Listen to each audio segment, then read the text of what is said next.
데살로니가 후서 2장 13절부터 15절까지 말씀입니다.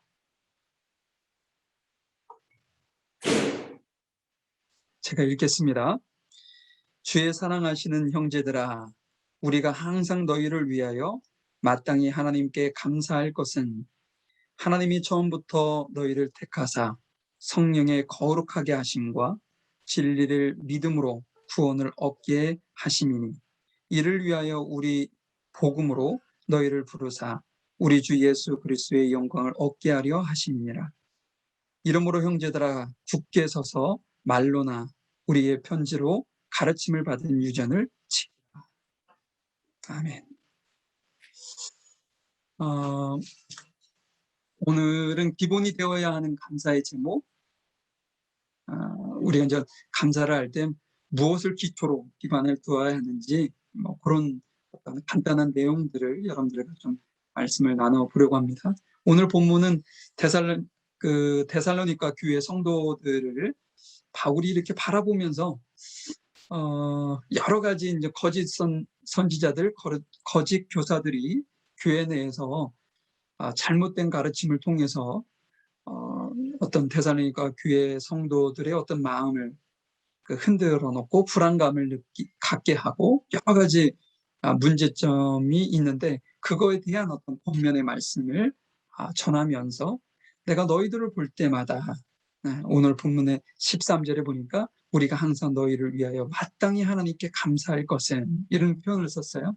그래서 바울이 어떠한 감사를 데살로니가 성도들을 보면서 가졌는지 이제 그 내용을 간단하게 좀 살펴보려고 하는데요. 제가 지난 시간에 물가의 신기용교회에 있는 그 학생들, 청년들 대표에게 어떤 감사의 기도의 제목을 가지고 있는지, 요즘에 어떤 감사를 가지고 있는지 좀 한번 물어봤어요. 그래서 저한테 보내온 내용을 여러분들에게 잠깐 동안 좀 소개를 먼저 해보려고 합니다. 우리 자녀들은 어떤 감사로 요즘 살고 있는지 우리가 좀 알 수 있는 기회가 될 수 있겠죠. 어떤 친구는 원하는 핸드폰을 새로 살 수 있어서 너무 감사했고, 또 어떤 친구는 락다운으로 늦게까지 늦잠을 잘 수 있어서 너무 감사하다, 이런 재미난 감사의 제목을 친구도 있습니다. 또 어떤 친구는 새로운 어떤 환경이라고 할까요? 바뀐 환경 속에서도 잘 적응할 수 있는 은혜를 주셔서 감사하다. 그리고 항상 좋은 친구라고 할까요? 좋은 사람들을 늘 곁에 주셔서 너무나도 감사하다. 그리고 어떤 친구는 2년째 지금 락다운으로 학교도 못 가고 있잖아요. 그러니까 힘든 시간들을 보내고 있는데, 이렇게 온라인으로 예배도 드리고 또 학교 공부도 할 수 있는 그런 어떤 여건을 마련해 주신 것이 너무나도 감사하다. 그런 감사의 제목을 이야기한 친구도 있습니다. 좋은 날씨를 주신 것도 감사하고, 학교를 무사히 한 학기를 끝낼 수 있어서 감사하고, 또 건강을 잘 회복할 수 있어서 감사하고, 지금 자신이 하고 있는 일과 하고 있는 공부가 하나님께서 자신에게 주어진 길이라는 어떤 확신을 주신 거에 대해서 감사하고, 하나님 안에서 안식과 위로를 얻게 하셔서 감사하다. 이런 어떤 감사의 내용들을 저에게 전해봤습니다. 이야기를 듣고 있는 우리 성도들, 어른 성도들도 이 시간 머릿속에 나는 어떤 감사가 있지? 이러면서 여러분들 스스로 생각하는 많은 감사들이 있을 것입니다. 오늘 기회가 된다면 여러분들 가족들과 함께 두미지 식사하면서 잠시 어떤 감사를 가지고 있는지, 가족 구성원들이 어떤 감사를 가지고 있고 나는 어떤 감사를 하고 있는지, 그런 내용들을 좀 나누실 수 있는 시간이 되면 어떨까라는 생각을 하게 됩니다. 오늘 바울이 우리에게 이렇게 가르쳐 주시는 어떤 감사의 제목이라고 할까요?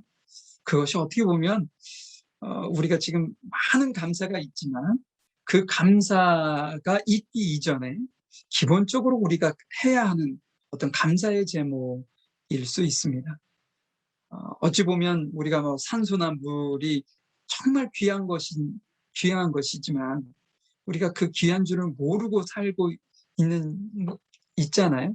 그런 것처럼 우리가 기본적으로 우리가 가져야 되는 어떤 기본적인 감사를 우리가 잊고 살지는 않을까 하는 어떤 생각도 오늘 말씀을 준비하면서 생각을 해보게 되었습니다. 그러면 우리 13절 분전한 말씀을 보면서 우리 어떤 감사의 기도 제목을 가졌는지 한번 확인해 보도록 하죠. 13절의 말씀입니다. 주의 사랑하시는 형제들아, 우리가 항상 너희를 위하여 마땅히 하나님께 감사할 것은 하나님이 처음부터 너희를 택하사 성령에 거룩하게 하시고, 첫 번째 감사가 성령에 거룩하게 하심에 대한 감사였습니다. 다시 말해서 거룩한 삶으로 자신을 인도하시는 성령이 계심에 대한 감사인 것이죠. 여러분, 여기에 거룩이라는 표현이 있는데 우리의 일상 속에서 거룩이라는 단어는 뭐 잘 사용하지 않는 단어이긴 합니다. 근데 이 히브리어의 코데시라는 이 단어가 그 쓰임새가 어디에 쓰이는 단어냐면요. 만약에 어딘가에 이렇게 썩어 들어오는 부분이 있다. 그러면 더 이상 썩어 들어오지 않도록 사전에 잘라낸다. 혹은 전 오염된 것으로부터 오염되지 않도록 오염된 것으로부터 분리한다. 그러니까 거짓과 구별한다. 뭐 이런 의미에 사용되는 단어가 이 거룩이라는 단어입니다. 우리 성경, 구약 성경을 읽어보시면 성물이라는 단어가 많이 나오죠. 성전에서 사용하는 구별된 물건을 우리는 성물이라고 하죠. 그 물건이 거룩한 게 아닙니다. 무엇이 그것을 성물이라고 불려진 거냐면 똑같은 그릇인데 하나님 앞에 드려지는 성전에서 사용되어지는 물건으로 그 일만을 위해서 구별해 놓았기 때문에 성물인 것이죠. 마찬가지로 구약에 제사장들이 있는데 하나님과 사람들을 연결해주는 역할을 했던 제사장들을 하나님께서는 거룩하게 구별하셨다라는 말씀을 하고 있어요. 제사장들이 거룩한 것이 아닙니다. 그들을 하나님께서 거룩하게 구별해 놓으셨을 뿐인 것이죠. 교회라는 단어가요, 에클레시아라는 단어입니다. 에클레시아. 근데 그 에클레시아라는 단어의 의미는 뭐냐면요, 세상에서 불러내어 거룩하게 구별한 사람들이라는 의미거든요. 그래서 성경에서는 그 사람들을 성도라고 부르고 있습니다. 그러면 교회 자체가 거룩한 것이냐? 그건 아니라는 거죠. 하나님께서 그렇게 구별해 놓으셨으니까 그것이 거룩한 공동체라는 것이지, 우리가 어떤 거룩했기 때문에 거룩한 공동체라는 말씀이 아니라는 사실이죠. 성경에서 정말 많은 곳에서 교인들을 성도라고 했던 말씀들이 많이 있습니다. 제가 한 두 구절 정도 여러분들에게 확인을 시켜드릴 텐데요. 첫 번째 구절이 사도행전 9장 13절의 말씀입니다. 여기 보니까 아나니아가 대답하여 주여, 이 사람에 대하여 내가 여러 사람에게 들사온즉 그가 예루살렘에서 주의 성도에게 적지 않은 해를 끼쳤다 하더이다. 이게 무슨 내용이냐면요,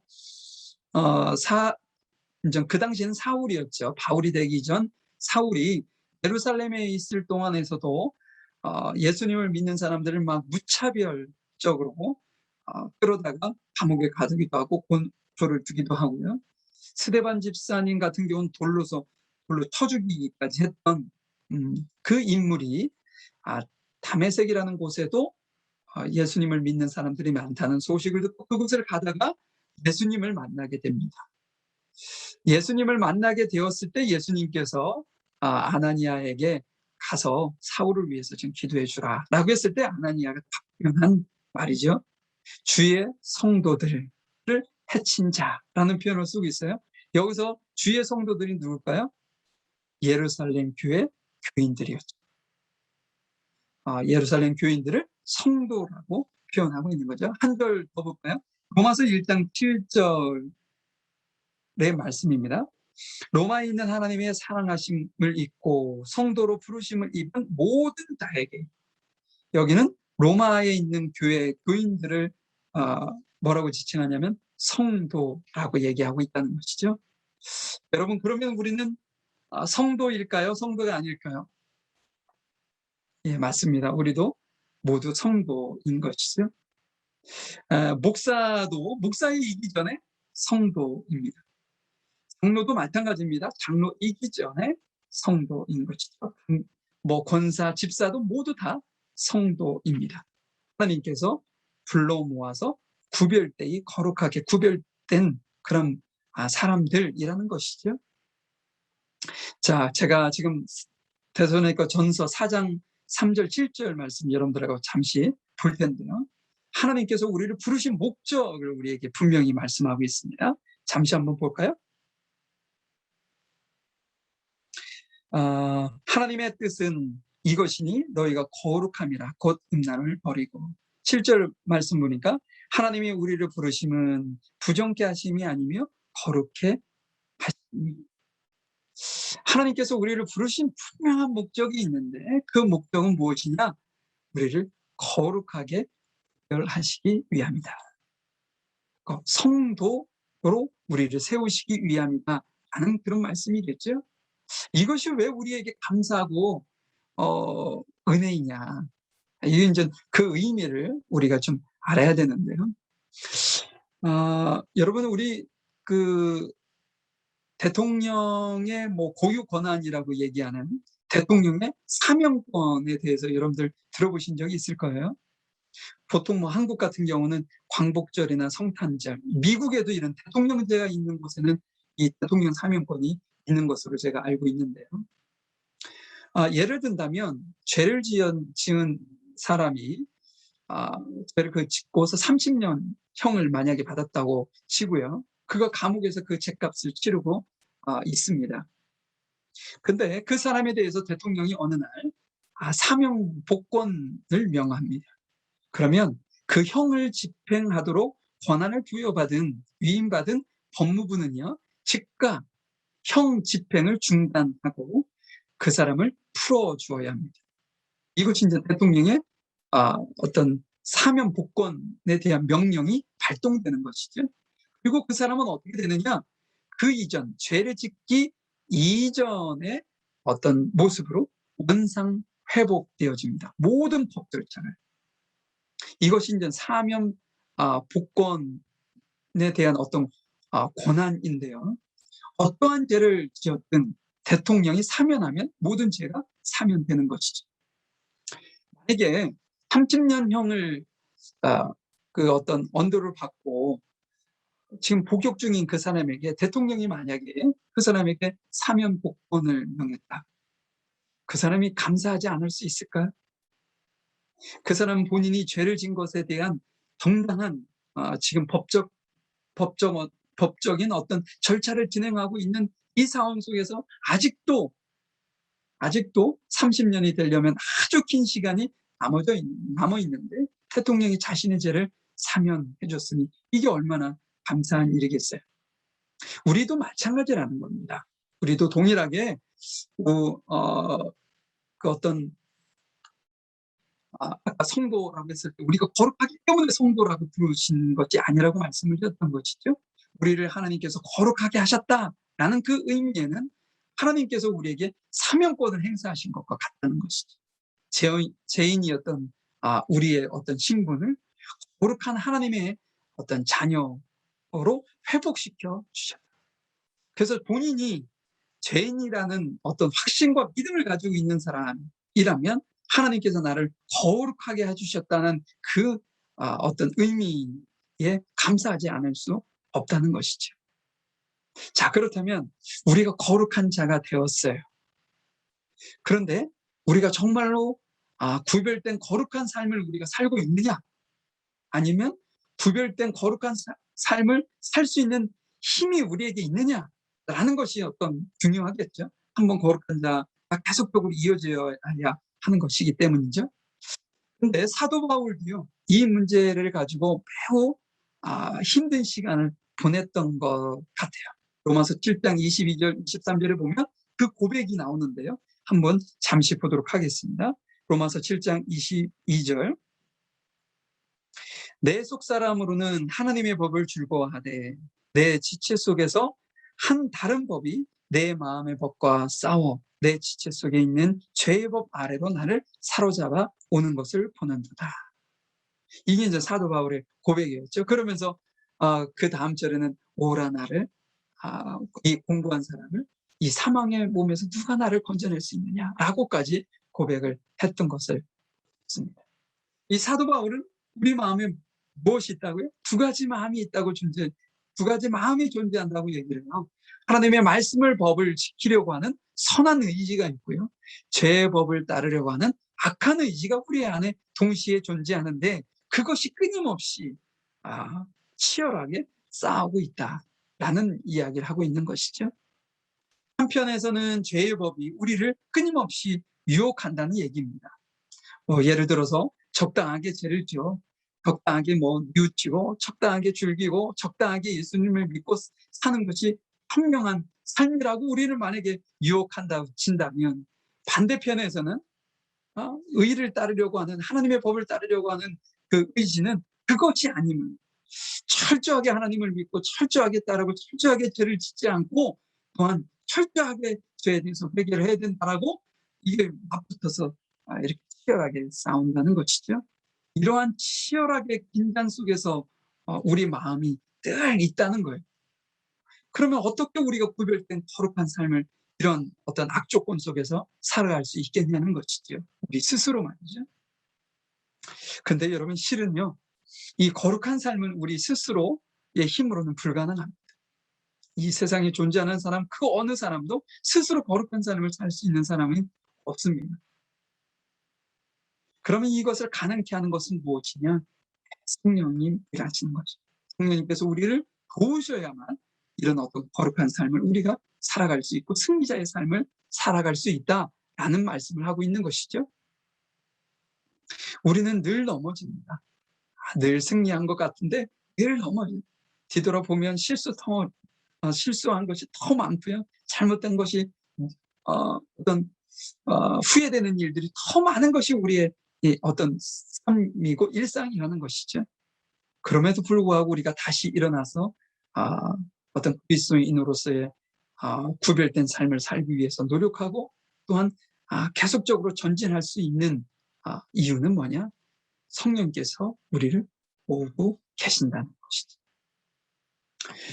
성령의 거룩하게 하심에 대한 감사를 사도 바울은 했습니다. 우리가 성령을 의지하여 사는 동안 우리를 끊임없이 끝까지 구별된 삶으로 우리 인도하실 성령님이 계심에 오늘 하나님 앞에 좀 감사하는 마음을 여러분들이 가지셨으면 좋겠습니다.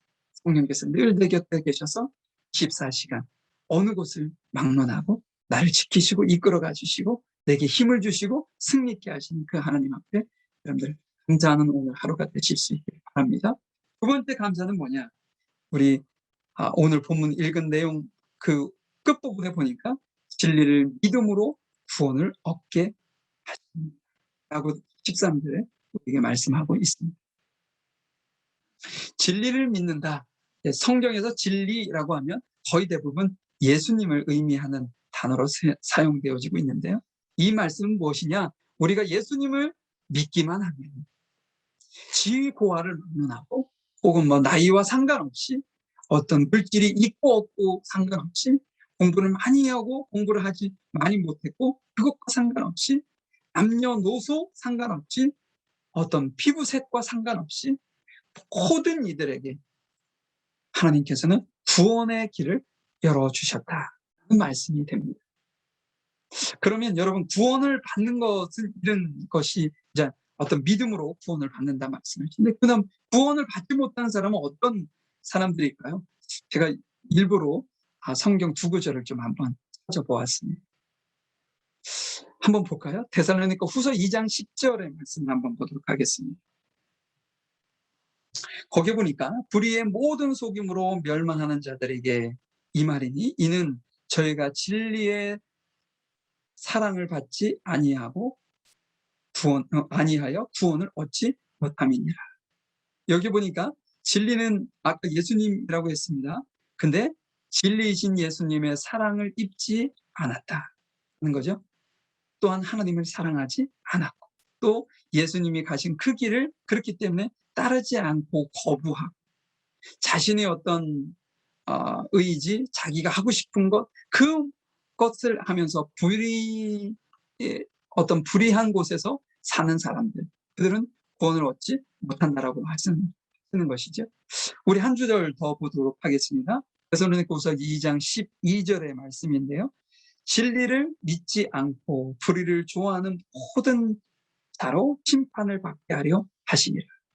여기 보니까 심판을 받는다라는 것은 구원을 받지 못한다는 의미가 되겠죠.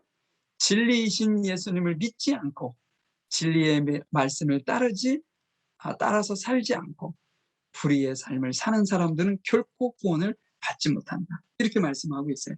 이 두 구절에서 우리에게 동일하게 말씀하고 있는 것이 뭐냐? 믿으면 구원이지만 믿지 않으면 믿지 않고 불의를 행하면 멸망, 구원받지 못한다. 이런 말씀을 하고 있다는 것이죠. 제가 이제 믿음으로 구원을 받는다는 것을 강조하기 위해서 두 구절 한번 찾아보았어요. 그러면 여러분, 믿는다는 것이 왜 그 어떤 은혜이냐, 그것이 왜 우리에게 감사의 조건이 될 수 있느냐라는 말씀을 좀 보도록 하죠. 한 구절 더 보도록 하겠습니다. 로마서 10장 9절 10절의 말씀인데요. 여러분들이 잘 아시는 말씀입니다. 내가 만일 내 입으로 예수를 주로 시인하며 또 하나님께서 그를 죽은 자 가운데서 살리신 것을 내 마음에 믿으면 구원을 얻으리니 사람이 마음으로 믿어 의에 이르고 입으로 시인하여 구원에 이르느니라. 여러분들이 이 말씀이 너무나도 중요하거든요. 여러분들이 이것을 잘 이해하시는 것이 좋은데 10절에 보니까 마치 구원이 두 단계를 거쳐서 얻는 것처럼 이렇게 느껴지도록 표현을 하고 있습니다. 뭐냐면 마음으로 믿어 의에 이르고, 두 번째는 입으로 시인하여 구원을 얻는다. 이렇게 말씀을 하고 있기 때문인 것이죠. 그럼 여기서 마음으로 믿어 의에 이른다, 이 말씀에 그 믿음의 내용은 무엇이냐? 이건 9절에 가면 그 9절의 말씀을 확인해 봐야 되는데요. 9절에 뭐라고 말씀하고 있나요? 그러니까 하나님께서 예수님을 어떤 죽도록 우리를 구원하시기 위해서 죽음의 길로 내어주시고 또 3일 만에 죽은 자 가운데서 살리셨다라는 내용이 우리가 마음으로 믿어 의에 이룰 수 있는 내용이라고 얘기하고요. 또한 입으로 시인해야 되는 내용은 무엇이냐? 그분, 나를 위해서 십자가에서 돌아가신 그분을 나의 주인이라고 입으로 고백해야 한다는 사실에, 그러니까 내 스스로 내가 주인이 되는 것이 아니라 나를 위해 십자가에 죽으신 그분이 내 인생의 주인이시고 나를 이끌어 가시는 주체가 되신다라는 것을 입으로 시인해야 한다는 사실인 것이죠.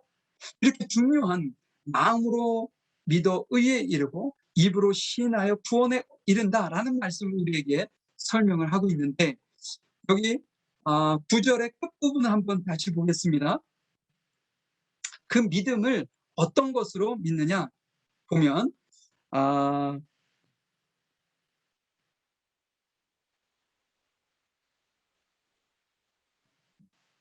그를 죽은 자 가운데서 살리신 것을 내 마음에 믿으면 구원을 얻으리니, 이렇게 돼 있죠.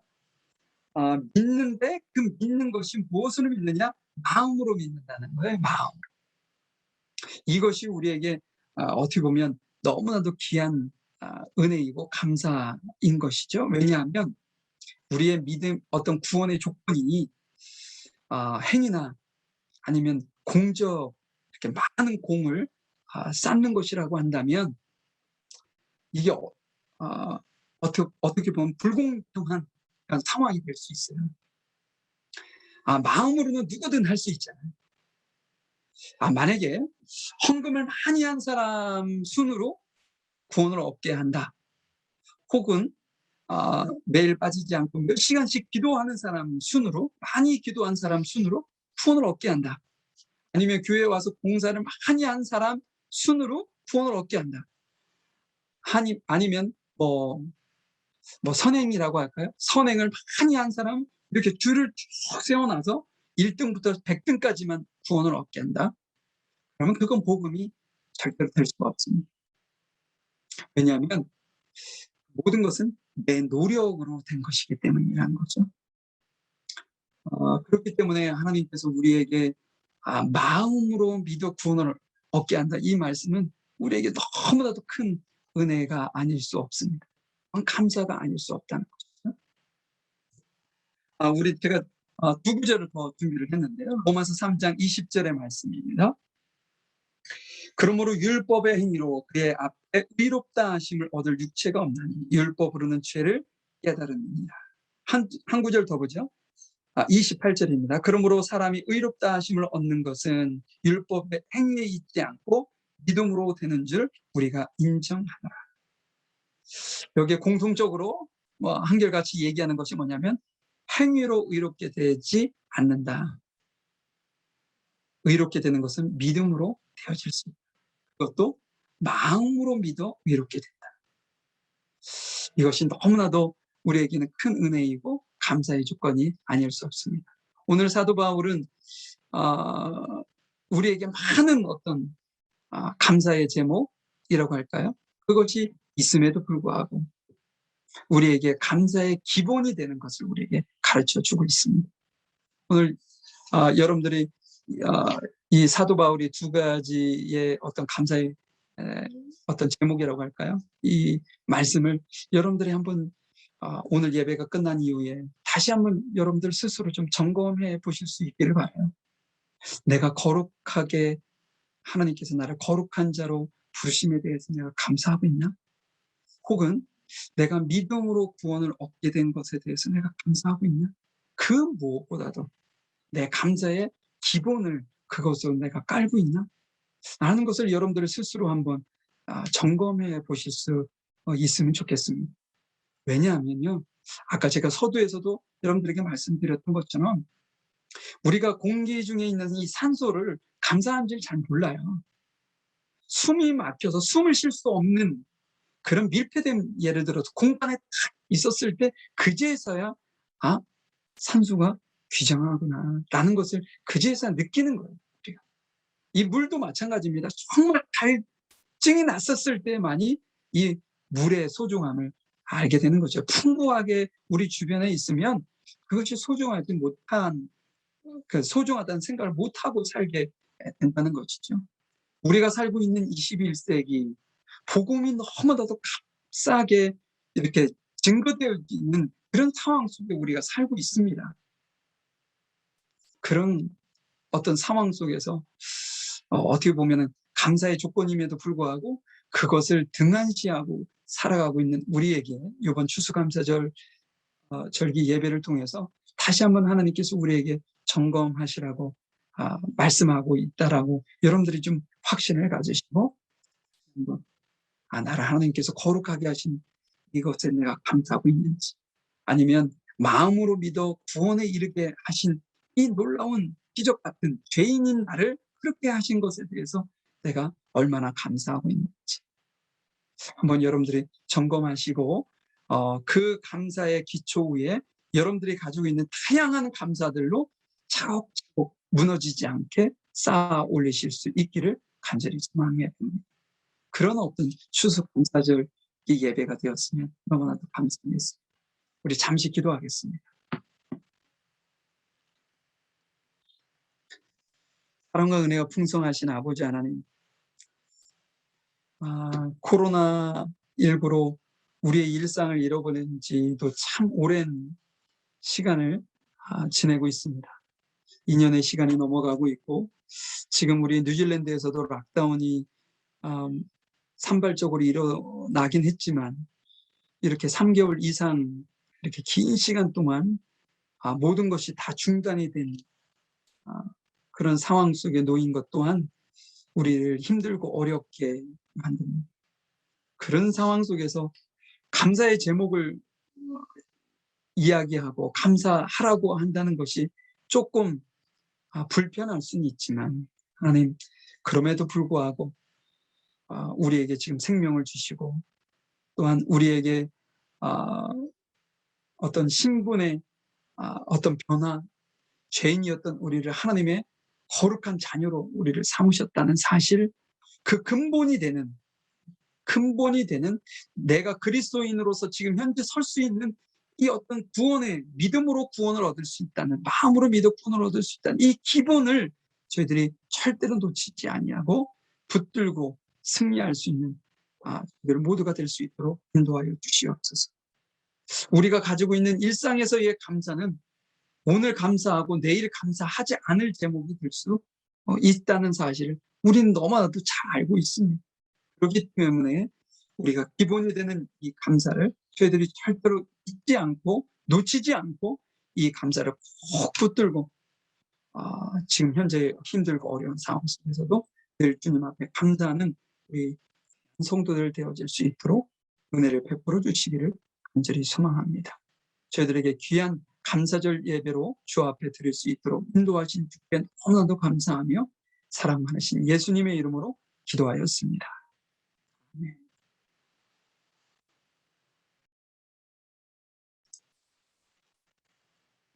예, 광고 말씀드리겠습니다. 다음 주에는 우리 민보영 권사님께서 기도 인도해 주시면 감사하겠습니다. 한 가지 더 광고 드릴 게 있는데요. 오클랜드 그 총영사 되시죠? 임병록 총영사님께서 조금 광고라고 할까요? 협조 문자를 보내오셨는데, 내년 3월 9일이 한국 제20대 대통령 선거가 있죠. 그러니까 한국을 떠나 있는 분들은 그날 투표하는 것이 아니라 좀 땡겨서 저희들이 투표를 하게 돼 있는데, 여러분들이 한국 국적을 가지고 계시고 투표하실 수 있는 권리가 있는 분들은 미리 인터넷을 이용해서 사전 유권자 등록을 하셔야 이렇게 정해진 날짜에 가셔서 투표를 하실 수 있습니다. 그래서 그것을 꼭 그 교민분들에게 좀 안내를 부탁한다는 그 문자를 보내오셨는데요. 제가 그 예배 끝나고 우리 교인들 단톡방에 제가 그 글을 좀 올려드리겠습니다. 올려드리면 맨 끝으로 가면 인터넷 사이트 링크가 걸려 있거든요. 그곳에 가셔서 여러분들의 어떤 그 실명을 등록하시면 이번 대통령 선거에 여러분들도 한 표를 행사하실 수 있게 된다는 거 꼭 기억하시고 협조해 주시기를 간절히 부탁드립니다. 다른 광고 하실 거나 뭐 교인들에게 알릴 내용이 있으신 분은 있으시면 이 시간을 통해서 잠시 말씀하실 수 있습니다. 예, 없으시면 제가 기도하고 예배를 마치는 것으로 하도록 하겠습니다. 기도하겠습니다. 사랑과 은혜가 풍성하신 아버지 하나님, 주님의 귀한 은혜 감사합니다.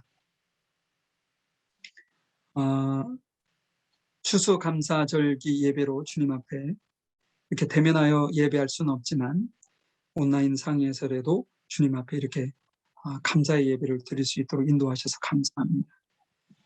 저희들 늘 감사한 것이 넘치는 삶이 되어질 수 있도록 도와주시고, 일상이 평탄하고 순탄해서 감사가 아니라 힘들고 어려울지라도 기본이 되는 그 감사의 내용에서 우러나오는 그 감사로 우리의 일상을 살아갈 수 있고 일상을 승리의 삶으로 이끌어갈 수 있도록 저희들을 늘 주님께서 이끌어 주시고 함께해 주시기를 간절히 원합니다.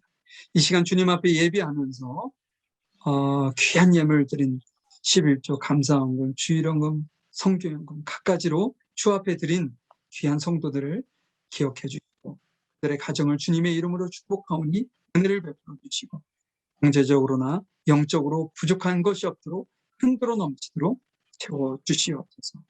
이 예물이 사용되어지는 곳곳마다 놀라운 기적과 같은 일들이 벌어지게 하시고 30배, 60배, 100배의 결실을 할 수 있도록 도우시며 이 예물이 저희들만을 위해 사용되는 것이 아니라 정말 필요한 곳에 이렇게 보낼 수 있는 귀한 예물들이 되어질 수 있도록 생명을 살리는 일에 사용될 수 있도록 하나님께서 은혜를 베풀어 주시옵소서. 지금은 우리 주 예수 그리스도의 크신 은혜와 아버지 하나님의 무한하신 사랑하심과 성령님의 인도하시고 내주하시고 교통하시니 기본이 되는 감사의 제목을 가지고 승리하기를 원하는 우리 귀한 성도들 머리 위와 가정과 사업장 일터 위에 학업 위에 지금부터 영원히 함께 하시기를 간절히 축원하옵나이다. 아멘.